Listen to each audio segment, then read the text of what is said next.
Hey guys, so as you know, these days I am busy and hard at work working on a digital course for all of you. And so instead of producing the longer pieces, the longer videos that I usually post here, I am sharing session snippets, which are just concepts, ideas, frameworks, things that I'm using with my clients and things that we're figuring out and that I'm just gonna share with you here too.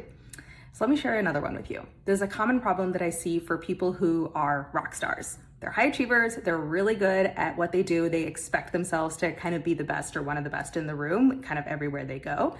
And when you were used to being a rock star, you can kind of start thinking, well, a rock star shines everywhere. Like I should just make it work, do great work, deliver great results. Everyone loves me in all situations. And sometimes this is not true.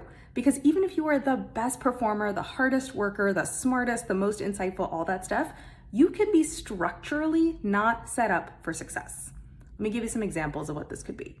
There could literally just be bias against you, right? Because you are a parent, because of your skin color, because of your gender, because of your educational background, whatever it is, there could just be systemic bias where you are, where people just devalue you for something that's out of your control and then filter all your work through that. That's not something you can do much about, right? Or that's not your fault. Or you could be in a situation where maybe the bias isn't against you particularly for a personal quality, but you're in a company that treats some people like second-class citizens and some people like first-class citizens, right? And this is a really common dynamic that happens in a lot of companies where if you are in an investing company, like the investors are sort of the first-class citizens and then everyone else is seen as support staff. Or if you're in a tech company, the engineers are seen as the first-class citizens and everyone else is kind of seen as support staff, right? Or you could be in a situation where, the stuff you're working on isn't high priority, right? It's not valued by leadership, by your bosses as being like the main thing to work on. So those are all examples of what I mean when I say just structural limitations.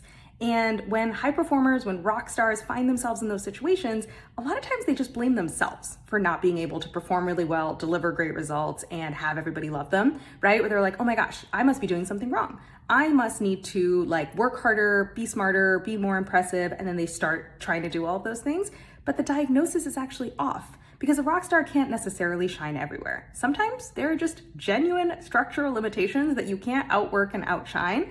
And if you can figure out what those are, then you can point your problem solving at those instead. So instead of spending all your energy trying to be better and work harder, you can actually look critically at well, hang on, I'm structurally disadvantaged here. I'm not set up for success in one of these dimensions, and let me either figure out how to solve that, or let me just move to a different place where I'm not structurally at a disadvantage. Just something for you to think about.